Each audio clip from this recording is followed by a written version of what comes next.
It was an ordinary afternoon when the incident took place. The city streets were bustling as usual. Cars honked and pedestrians moved quickly, each with their own purpose.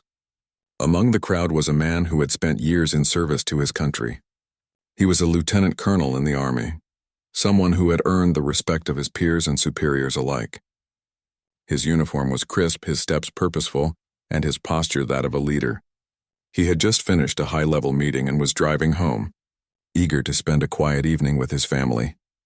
The lieutenant colonel's day was going just as planned, until he reached a busy intersection in a part of the city he had passed through countless times. Without warning, the red and blue lights of a police car flashed behind him, signaling him to pull over. The colonel wasn't in a hurry, so he did what anyone would do: slowed down, found a safe spot, and parked on the side of the road. He glanced in the rearview mirror, saw two officers getting out of the patrol car, and knew that something, however small, had gone wrong. The officers approached his vehicle, their eyes fixed on him with an intensity that didn't seem to match the situation. "Good afternoon, sir. Do you know why I pulled you over?" one of the officers asked, his tone flat but with an edge of suspicion. The lieutenant colonel nodded, polite but weary. "No, officer. I wasn't speeding and I didn't run any red lights. Is there a problem?" The officer hesitated for a moment, his eyes scanning the vehicle. His partner, a younger officer, stayed silent, arms crossed in front of his chest. The first officer walked around the car, eyeing the colonel suspiciously. He seemed to be looking for something to justify the stop, something that wasn't there. "I just need to see your ID, sir," the officer said finally, his voice a little sharper now. The lieutenant colonel, not used to this kind of treatment, complied. He reached for his wallet, his fingers brushing against the ID that had earned him so much respect in his line of work. His military ID was a symbol of years of service, years of dedication to the nation, but to the officer it seemed to be a cause for concern. "Are you sure you're not carrying anything that could make this complicated?" the officer asked, now stepping back slightly, as if he was preparing for something unexpected. The question hung in the air, out of place and unwarranted.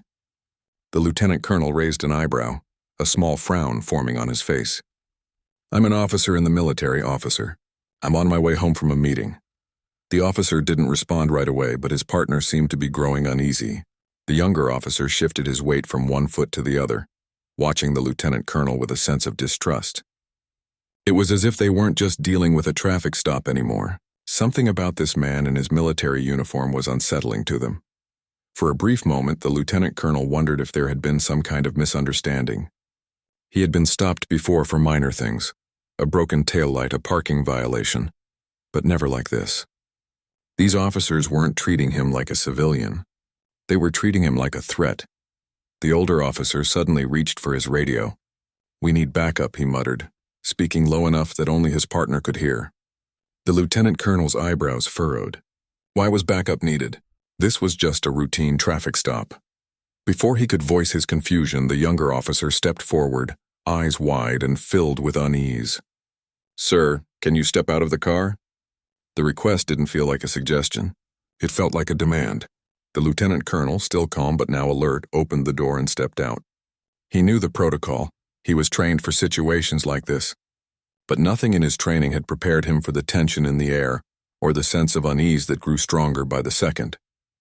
"Why am I being asked to step out?" the colonel asked, keeping his voice even. "We're just doing a routine search," the younger officer replied quickly. His words rushed. But as the seconds passed, the situation felt anything but routine. The lieutenant colonel could see the fear in the younger officer's eyes, but there was something more, something darker. The older officer had moved behind him, his hand on his weapon. "What's going on?" the colonel asked, trying to stay composed. He had been in dangerous situations before, but nothing felt like this. These officers weren't just being cautious. They were acting like he was already guilty of something. The older officer suddenly stepped forward, his hand moving from his weapon to the radio again. "This is taking too long," he muttered, his voice colder now. "We need to handle this." Before the lieutenant colonel could respond, the situation exploded into chaos. The older officer pulled his weapon, aiming it directly at the colonel. "Get on the ground," the officer shouted. The command came so quickly, so unexpectedly, that the colonel was momentarily stunned. He was trained to respond to threats, but this wasn't a military operation. This wasn't a mission he had signed up for. It was a random stop, a simple misunderstanding. But the officers had already escalated it far beyond that. "Get on the ground now," the officer yelled again, this time taking a step closer, his finger on the trigger. Panic set in. The younger officer, who had been quiet up until now, looked over his shoulder as if waiting for orders. The lieutenant colonel didn't move. He stood his ground, trying to maintain control of the situation. He had been in life-threatening situations before, but this was different. The fear in the officer's eyes was clear. It wasn't about him. It was about them. They had made a decision to act, and they were now bound by that decision no matter what. The colonel's mind raced. This wasn't supposed to happen. He was just trying to go home. The officers were acting out of fear, misunderstanding his presence, his authority, his very identity. But it didn't matter. He wasn't just another person in a uniform to them. They didn't see him as a soldier. They saw him as something else, a threat they felt they needed to eliminate. In the next few moments, the situation would take a turn none of them could have anticipated. The shots rang out faster than the lieutenant colonel could react. The first bullet hit him in the shoulder, tearing through his uniform. A second shot followed, grazing his arm. His body jerked back from the impact, and for a split second he lost his balance. Pain shot through him like a jolt of electricity, but he managed to stay on his feet. His military training kicked in, but the situation was spiraling out of control. He was in danger, not from any enemy, but from the very people who were supposed to protect him. Everything seemed to happen in slow motion. The older officer, still holding his weapon, looked both surprised and scared. The younger officer, standing behind the first, seemed to hesitate. He had clearly been caught off guard by the events unfolding, unsure of what to do next. The lieutenant colonel staggered back, his heart racing. He hadn't expected this. He had expected questions, maybe even some awkwardness, but not violence. He had been in combat zones under fire, but this felt different. There was no strategy, no clear enemy, just a reckless use of force driven by fear and misunderstanding. "Stay down," the older officer shouted, his voice trembling. His gun was still aimed at the colonel, but the tension in the air was thick. The younger officer finally seemed to snap out of his daze, his eyes darting back and forth between his partner and the colonel. But the colonel didn't drop to the ground as they demanded. He couldn't. His military training told him that surrendering in this situation might not guarantee his survival. He needed to stay alert, keep moving, and find a way out. But the pain from his injuries was growing unbearable, and he could feel his strength starting to fade. "Why are you doing this?" the lieutenant colonel asked, his voice hoarse and strained. His vision blurred slightly from the blood loss, but he kept his gaze locked on the officers. He couldn't let his composure break. Not now. The older officer didn't answer. Instead, he took a step closer, his gun still raised. "Get down now," he shouted, his hands shaking slightly. His fear was palpable now, the cold grip of panic taking over. The younger officer took a step forward as well, his eyes wide with uncertainty. He was still processing what was happening, unsure whether to intervene or follow his partner's lead. The two officers were clearly in over their heads. This wasn't a typical stop, not in any way. This was chaos, and it was escalating. The colonel knew he didn't have much time. His legs felt weak, and the blood loss was making it harder to think clearly. But he wasn't going to give up. "Not without a fight. Help me," he shouted, his voice desperate now. "I'm an officer. You can't do this." The plea seemed to fall on deaf ears. The older officer stepped closer, his finger tightening on the trigger. The younger officer, looking more and more uneasy, finally spoke up. We should call for backup. This isn't right." But the older officer wasn't listening anymore. The situation had already spiraled so far out of control that he was beyond reasoning. His fear, his sense of authority, and the rush of power from having the gun in his hand had overtaken any sense of right and wrong. "No," the older officer snapped, his voice almost frantic. "Get down now."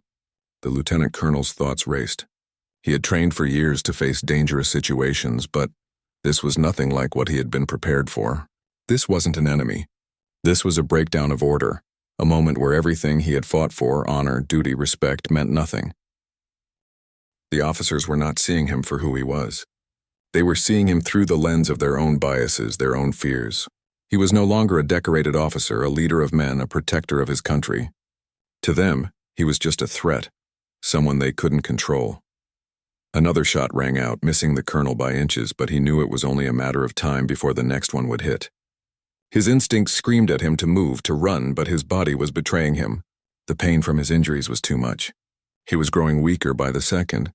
Suddenly, he collapsed to his knees, unable to keep himself upright anymore. His breath came in short, ragged gasps, and he could feel his vision narrowing. The world around him started to fade, but his mind stayed sharp. He couldn't let them think he was giving up. He couldn't let them think they had won. "Please," the lieutenant colonel whispered, his voice barely audible. "Stop, I just want to go home. I'm not a threat to you." The older officer didn't lower his weapon. He just stared at the colonel, his face hardening. The younger officer looked torn, his gaze flicking between his partner and the injured colonel. "Why are you doing this?" the colonel repeated, his voice desperate. "You have no reason. I'm one of you." The younger officer's expression softened for a brief moment, but then he quickly looked away, his face flushing with guilt. It was clear he didn't want to be a part of this. But his fear and his loyalty to his partner held him back from speaking out, from stepping in. The older officer, still trembling, tightened his grip on the gun. "Stay down," he barked again, his voice breaking. But this time something shifted in the air. The sound of sirens grew louder in the distance, signaling that backup was on its way. The older officer's eyes flicked toward the approaching sound, but his finger remained on the trigger. He was too far gone to turn back now. The lieutenant colonel could see it in his eyes. He was scared, and when people are afraid, they often make decisions they can't undo. The lieutenant colonel could hear the approaching sirens, growing closer by the second. He knew help was on the way, but would it be enough? Would it be too late? He could feel himself fading, his body growing weaker by the minute. Every breath felt like a struggle. "Help? Me," he whispered again, barely able to speak now. The younger officer finally made a move. He stepped forward, his hand trembling as he reached for his radio. But the older officer stopped him with a sharp gesture. "No, not yet. Not until we're sure," the older officer muttered under his breath, his eyes still fixed on the colonel. It felt like hours passed before the backup finally arrived, though it was only a few minutes in reality. The flashing red and blue lights filled the streets as more officers arrived at the scene. The tension in the air was thick, and the lieutenant colonel's heart raced. He couldn't help but wonder if this would be the moment when his life would end, on a street, in the hands of those who were supposed to protect him. As the backup officers arrived and took control of the situation, the two officers stood motionless, their eyes locked on the colonel. The younger officer looked as if he wanted to say something, to apologize, but the words never came. The older officer remained silent, his hand still gripping his weapon, though it was clear the situation had passed beyond their control. The lieutenant colonel was rushed to the hospital in critical condition, surrounded by police and paramedics. He had been injured badly, but he was still alive. His body had been damaged, but his spirit remained unbroken. The story of what had happened on that street was just beginning to unfold, and it would send shockwaves through the city, the country, and beyond. But for now, all that mattered was that the colonel had survived. The news spread quickly. Within hours, the incident was all over social media, the radio, and television.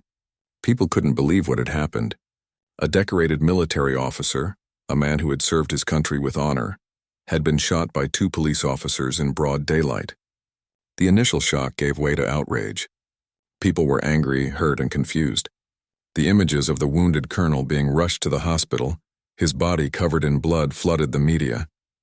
By the time the lieutenant colonel reached the hospital, his condition was critical. The doctors and nurses worked tirelessly to stabilize him, but his injuries were severe. The bullets had struck him in the shoulder and upper chest, narrowly missing his vital organs. The colonel was conscious but barely able to speak. The pain was overwhelming, and he could feel the weight of the situation pressing down on him. His family was notified immediately. His wife, children, and other close relatives rushed to the hospital, their hearts heavy with fear. They couldn't understand what had happened, why their loved one, someone they had always known to be a leader, a protector, had been treated this way. It didn't make sense. The pain of seeing him in that condition was unbearable for them. They clung to the hope that he would pull through, that he would be strong enough to survive. But the uncertainty of his condition left them paralyzed. Meanwhile, the police officers who had shot the colonel were under intense scrutiny. The younger officer, who had hesitated and shown signs of doubt, was questioned extensively. It became clear that he was struggling with his own conscience, conflicted between his duty as an officer and the recognition that something had gone horribly wrong. He had been there, and he knew that the situation could have been handled differently. But fear had taken over, and now the reality of the consequences was sinking in.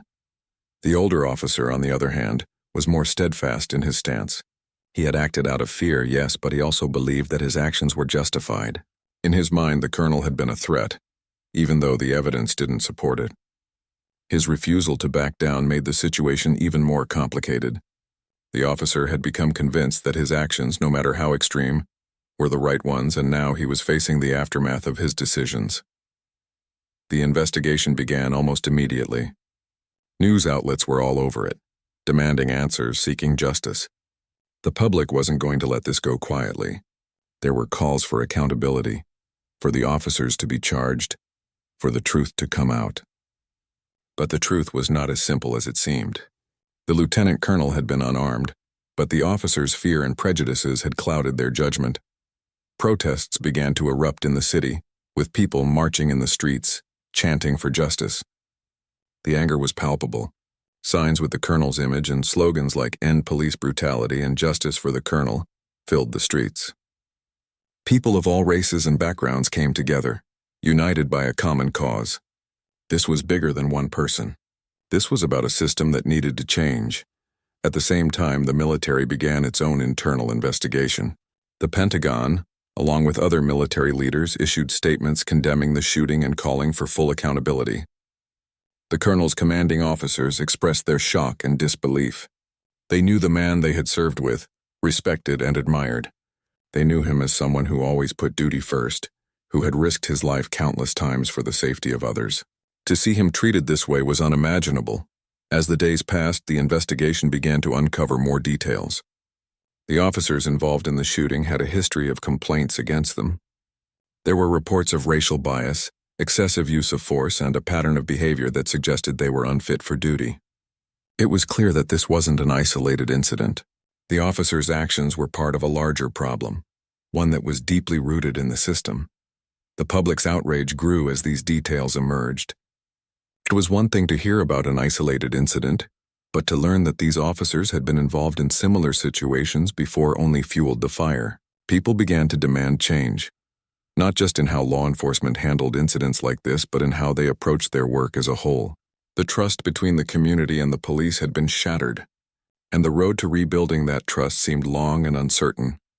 Behind the scenes, the lieutenant colonel's family was doing everything they could to support him. They had rallied around him, offering their love and strength as he fought for his life.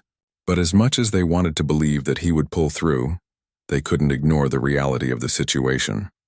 His condition remained critical, and the doctors had warned them that the road to recovery, if it was even possible, would be long and difficult. The colonel's wife, who had always been a pillar of strength, found herself breaking down in the quiet moments when no one else was around. She had always known her husband to be strong, to face challenges head-on, but this was different. This wasn't a war zone. This wasn't a mission gone wrong.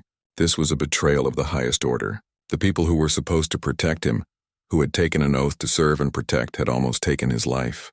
The pain of that reality cut deeper than any physical injury ever could. Despite the turmoil, the colonel's family never gave up hope.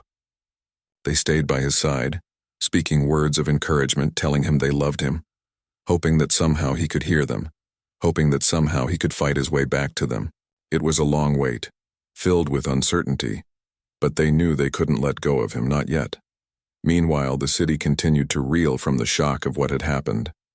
It wasn't just the military or the police force that was affected, it was everyone. Friends, neighbors, co-workers, all of them had been shaken by the events.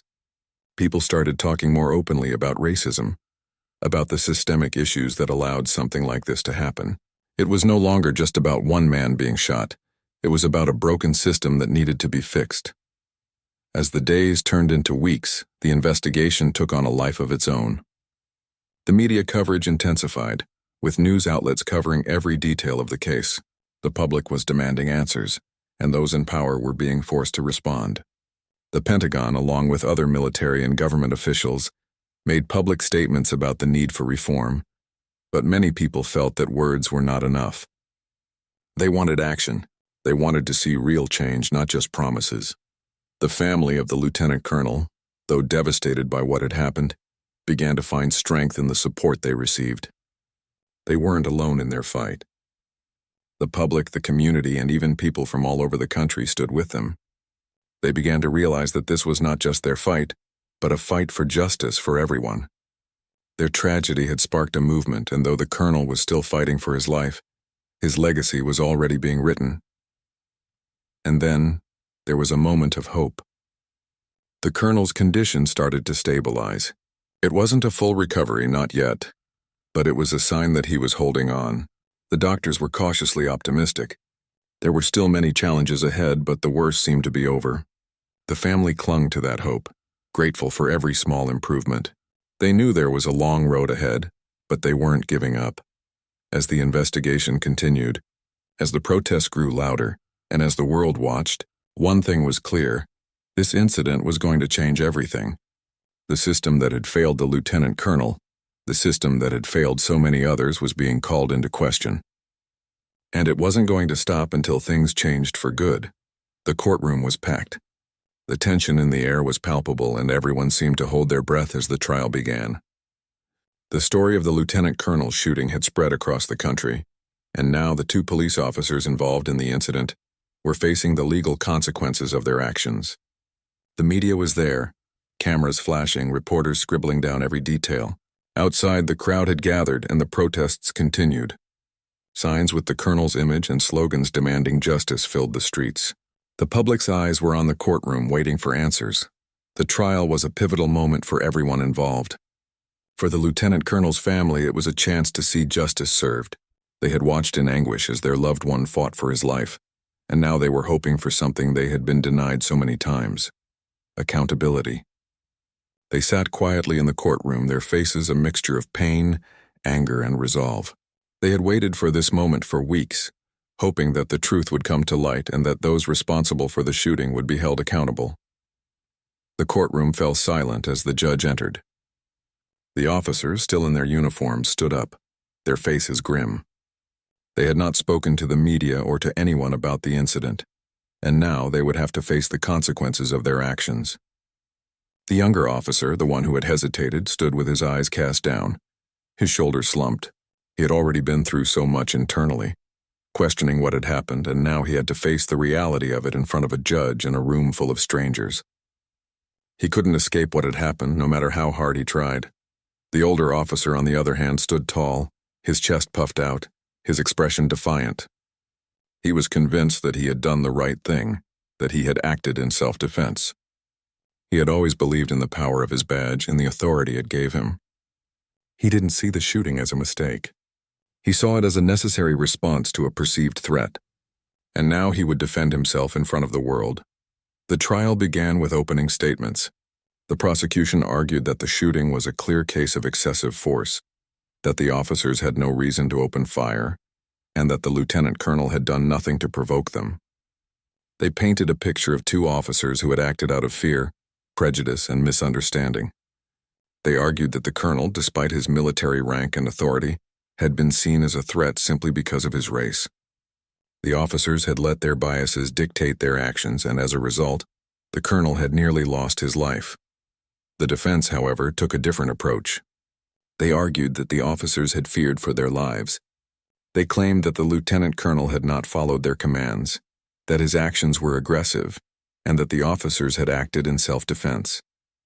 The defense tried to cast doubt on the colonel's version of events, suggesting that he might have provoked the officers in some way. They used the military man's demeanor, his military uniform, his posture, as evidence that he was the one who had escalated the situation. They painted him as an unpredictable threat, one that had caused the officers to act in fear for their safety. The contrast between the two sides was stark. On one hand, you had the colonel's family and the prosecution, who sought justice for a man who had been wronged, a man who had served his country with honor and had been treated like an enemy on his own streets. On the other hand, there were the officers and their defense team who were trying to justify their actions by shifting the blame to the colonel himself. As the trial continued, the tension grew. The prosecution called witnesses to the stand, people who had been at the scene of the shooting, people who had seen the events unfold. One witness, a woman who had been walking her dog nearby, testified that she had seen the whole thing. She said that the lieutenant colonel had never raised his voice or made any threatening moves. He had been calm, composed, and respectful. She claimed that the officers had escalated the situation by pulling their weapons and firing without warning. Another witness, a man who had been in his car at the intersection, gave a similar account. He said that the officers had acted aggressively and that the colonel had never shown any signs of aggression. He remembered clearly how the colonel had been standing, trying to explain himself, and how the officers had ignored him, pulling their weapons almost immediately. The defense tried to discredit the witnesses, suggesting that their memories were flawed or that they had misinterpreted what had happened. But the testimony from the witnesses was clear, and it painted a damning picture of the officers' actions. The prosecution then called an expert witness, someone with experience in police procedures and the use of force. The expert testified that the officers had acted improperly. He explained that there was no reason to use deadly force in the situation, especially when the colonel had not been threatening. He emphasized that the officers had been trained to de-escalate situations, not to jump straight to using their weapons. The expert's testimony further strengthened the prosecution's case, showing that the officers had violated standard procedures. On the second day of the trial, the lieutenant colonel's family took the stand. His wife spoke first, her voice steady but filled with emotion. She talked about her husband's character, his dedication to his country, and the shock of seeing him lying in a hospital bed, fighting for his life. She described the man she knew, the man who had always protected others, the man who had always put his duty first. She spoke about the impact the shooting had on their family, how their children had struggled to understand why their father, a hero in their eyes, had been treated this way. Her words were heartfelt and powerful, and they left a lasting impression on the jury. The colonel's children, though young, were also given a chance to speak. They talked about how they had felt when they first heard what had happened, how they had prayed for their father's recovery, and how they couldn't understand why anyone would hurt him. Their innocence and honesty touched the hearts of everyone in the courtroom. As the trial progressed, the defense became more aggressive in its attempts to undermine the prosecution's case. They attacked the colonel's credibility, questioning his military background and his actions leading up to the shooting. But it was clear that the jury wasn't buying it. The witnesses, the expert testimony, and the colonel's family had painted a picture of an innocent man who had been unjustly targeted. The defense's attempts to blame the victim were falling flat. On the final day of the trial, the prosecution made its closing arguments. They reminded the jury of the key points: the officer's excessive use of force, the colonel's calm and respectful demeanor, and the overwhelming evidence that the shooting had been unnecessary and unjustified. They urged the jury to hold the officers accountable for their actions and to send a message that police brutality and racial bias would not be tolerated. The defense, in its closing arguments, stuck to its narrative. They argued that the officers had acted in self-defense and that they had been justified in their actions. They suggested that the colonel's military background had made him appear threatening, and that the officers had been forced to act out of fear. The jury deliberated for hours, the weight of the case heavy on their shoulders. They had to decide whether to hold the officers accountable for what had happened or to let them walk free. The verdict would be a reflection of not just this case, but of the larger issues of race, power, and police accountability that had plagued the country for years. In the end, after a tense period of deliberation, the jury returned with its decision. The officers were found guilty of excessive use of force, but not guilty of attempted murder. The decision sent shockwaves through the courtroom and beyond. While it wasn't the harshest sentence, it was a step toward justice. The officers would face consequences, but there was still work to be done to address the larger issues of racial bias and police reform. The lieutenant colonel's family sat quietly, their emotions a mix of relief and sadness. Justice had been served, but it wasn't enough. The colonel's journey was far from over. The road to recovery would be long and uncertain, but for the first time in a while, they felt that things were moving in the right direction. The days following the trial were filled with a mix of relief and tension. For the lieutenant colonel's family, The verdict had brought some sense of justice, but there was still a long road ahead. The colonel had survived the shooting, but his recovery was slow, and the mental toll of everything that had happened weighed heavily on him. He had always been a strong man, a leader, but this experience had tested him in ways he had never imagined. The physical scars from the gunshots were only a part of the damage. The emotional scars, those would take much longer to heal. The colonel's family remained by his side, offering all the love and support they could. His wife, who had spent countless hours at his bedside, found herself exhausted but determined. Every day she watched as her husband fought to regain his strength, but it wasn't just his body that needed healing. His spirit had been broken. The man who had always been so confident, so assured, now struggled with self-doubt. He questioned his own identity. How could someone who had served his country with honor, someone who had dedicated his life to protecting others, end up a victim of such senseless violence? It was a question that lingered in his mind unanswered for weeks. He had always believed that the system worked, that justice would prevail, that those in positions of authority would always protect the innocent. But the events of that day had shattered his belief in the system. The fear and prejudice that had driven the officers to shoot him had exposed a flaw in the very fabric of the society he had dedicated his life to defending. It was a harsh reality to face, but it was one that he had to come to terms with. As he lay in his hospital bed, the colonel couldn't help but wonder what kind of world he was going to return to. The world outside had changed, and so had he.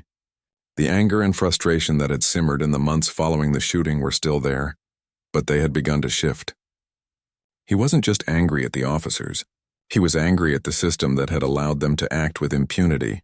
He was angry at a society that had allowed racial bias to influence law enforcement decisions. A society that had failed to protect him. A man who had put his life on the line for the very people who had now turned against him. But even in the face of this anger, there was something else, a desire to make things right. He knew that his story had become a symbol. It wasn't just about him anymore. It was about something bigger. His survival, his fight for justice, had sparked a conversation that the country couldn't ignore. The protests had continued after the trial, demanding police reform, accountability, and an end to racial bias. The colonel had become a figurehead in this movement, though it was a title he never wanted. He didn't want to be a symbol. He just wanted to be a man who had done his duty, a man who had been treated with respect, a man who had been allowed to return home to his family. Despite his internal struggles, the colonel knew that he had to use his experience to bring about change. He had survived for a reason, and even if he couldn't change the past, he could work to ensure that what had happened to him would never happen again. He began to speak out not just for himself, but for others who had suffered similar fates. People who had been wronged by the system, people who had been victims of violence, of injustice. His family, too, became a part of this mission. His wife, who had once felt helpless, now found herself advocating for justice. She spoke at rallies, wrote op-eds, and joined local organizations that were working to create real change. Her strength, once focused solely on supporting her husband, was now directed at a broader cause. She, too, had been a victim of the system, and now she was determined to fight back. The lieutenant colonel's children, though still young, also began to understand the importance of standing up for what was right. They saw the impact of their father's struggle, and they witnessed firsthand how a family could be torn apart by the failure of the justice system. But they also saw how their family was coming together, united in their determination to make a difference. They learned that the fight for justice wasn't just something that happened in courtrooms or on the streets. It was something that had to start in their own hearts, with the values they carried and the actions they took. Outside the family, the movement for police reform grew stronger. The protests that had started in the wake of the shooting didn't die down. They only gained momentum. People from all walks of life, from all backgrounds, came together to demand change. The calls for police accountability grew louder, and the push for reform became a national conversation. Cities across the country began to reevaluate their law enforcement practices, looking at ways to improve training, reduce racial bias, and hold officers accountable for their actions. At the same time, the case of the lieutenant colonel continued to serve as a reminder of the work that still needed to be done. While the officers involved in the shooting had been held accountable, It was clear that this was just one small step in a much larger battle. The fight for justice wasn't over.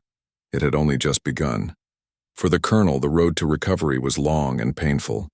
He underwent several surgeries, physical therapy, and countless hours of mental healing. But through it all, he remained committed to his mission. Every day he fought not just to regain his physical strength, but to reclaim his sense of purpose. The journey was far from easy, but he knew that his survival had given him a chance to make a difference.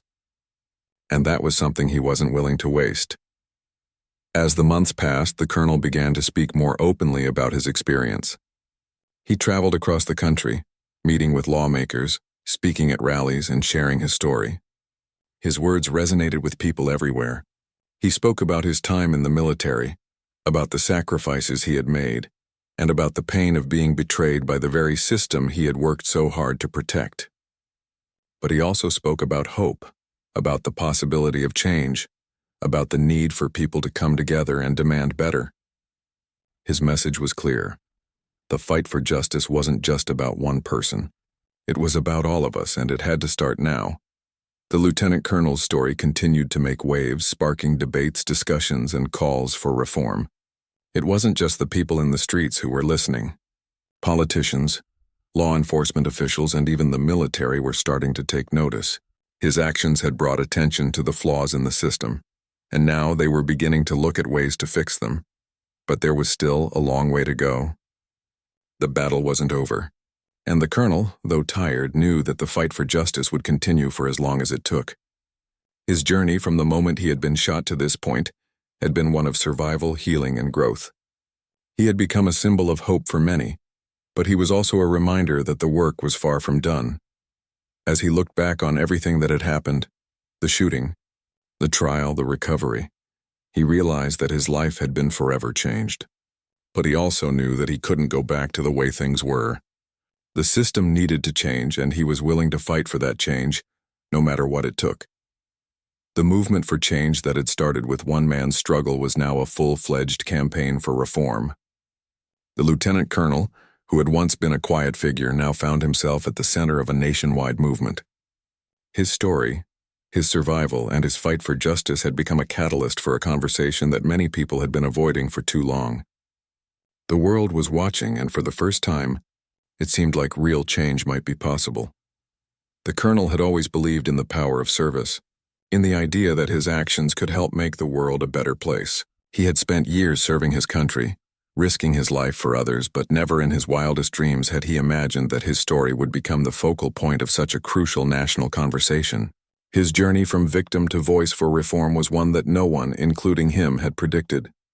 Yet here he was, traveling the country, speaking to lawmakers, meeting with community leaders, and sharing his experiences with anyone who would listen. Though the physical scars from the shooting were slowly healing, the emotional and mental scars were far deeper.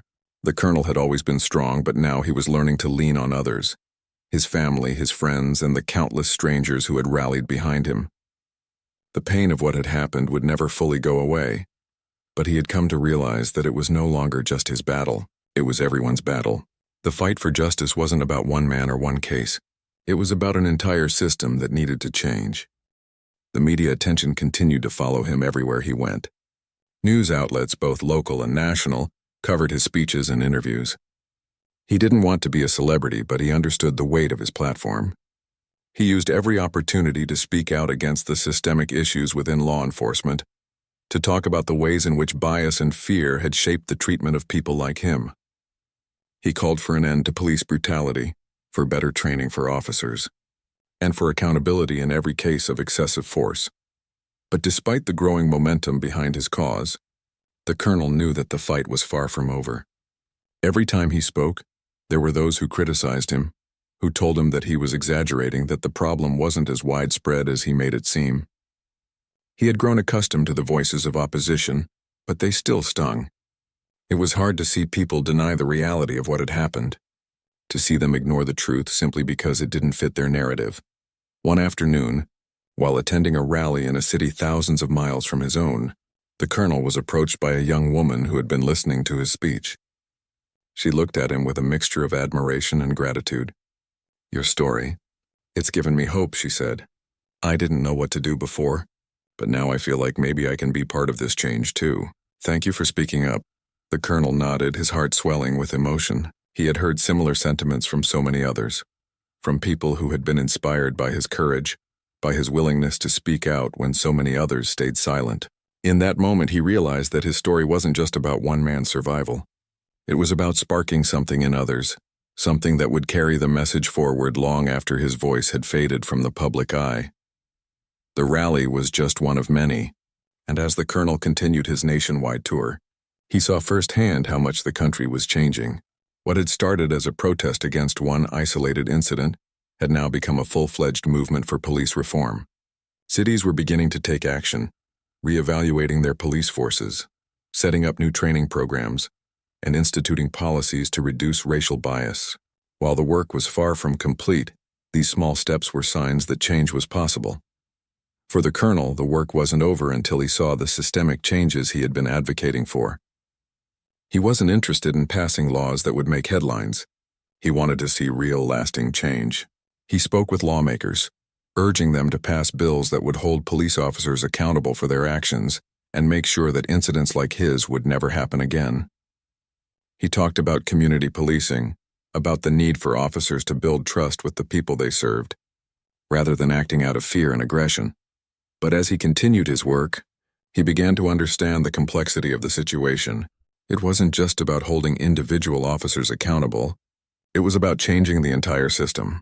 The issues that led to the events of that day, the bias, the lack of proper training, the culture within law enforcement, were deep-rooted. It would take more than just a few laws to make a difference. It would take a complete overhaul of the way law enforcement operated, and that was going to take time. Still, the colonel didn't lose hope. He knew that every step forward was a victory, no matter how small. And he was determined to keep fighting, to keep pushing, until he saw the change he had spent so many years dreaming of. As the months turned into years, the lieutenant colonel's life began to settle into a new rhythm. The physical therapy and recovery continued, though he had learned to live with his limitations. The shooting had left its mark on him, both physically and emotionally, but he had come to accept that his scars were part of his story. They were reminders of what had happened, but also reminders of how far he had come. He returned to his family, spending more time with his wife and children, who had been his rock throughout the entire ordeal. They had suffered alongside him, and now they were learning to heal together. The colonel knew that his fight for justice had cost him dearly, but it had also brought him closer to the people he loved. They had all been through something unimaginable, and together, they had emerged stronger. But as he looked around at the world he was returning to, the colonel couldn't shake the feeling that there was still so much work to be done. The change he had been a part of, the change he had helped spark, was only the beginning. The country was still grappling with issues of race, power, and equality, and the fight for justice was far from over. The colonel knew that, and he was ready to continue his work, no matter how long it took.